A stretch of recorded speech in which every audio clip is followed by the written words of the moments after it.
So in this question we have an advertising sign that weighs 30 kilograms. It's being supported by the tension in this cable and by a hinge. So we're going to determine the tension in the wire and the reaction force in this lower hinge. The first step is to calculate the weight of the load. So we know force is equal to mass times acceleration. We know the mass is equal to 30 kilograms and acceleration due to gravity is equal to 9.81. The force is equal to 294.3 newtons, and that's acting through the center of the mass.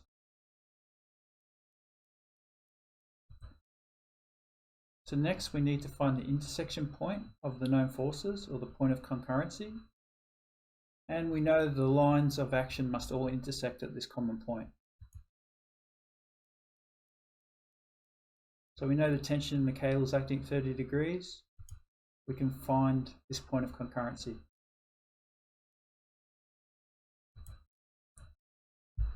Next, we need to draw the force acting at the lower hinge, and it must pass through the point of concurrency.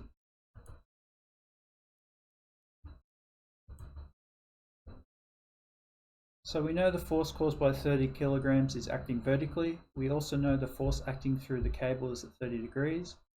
What we don't know yet is the angle of the force acting through the lower hinge.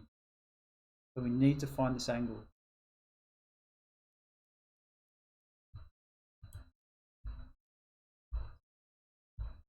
So first we need to calculate the y position of the point of concurrency. And we can use the tan rule for that. So the tan of 30 degrees is equal to the opposite over the adjacent.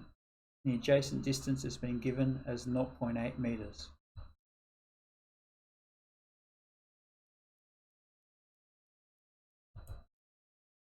Next, we need to calculate the angle of the lower hinge force.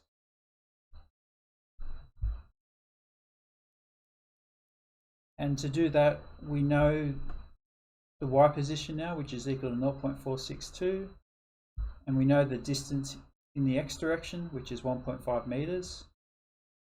So using the tan rule, we can find the angle, which is equal to 17.12 degrees.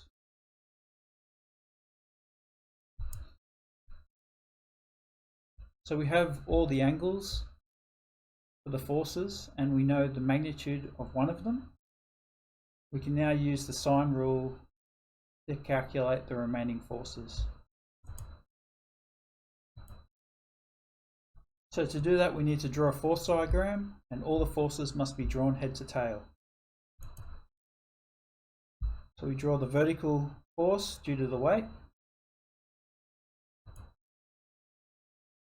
We draw the force due to the tension in the wire, which is at 30 degrees to the horizontal, so the inclusive angle is equal to 60 degrees.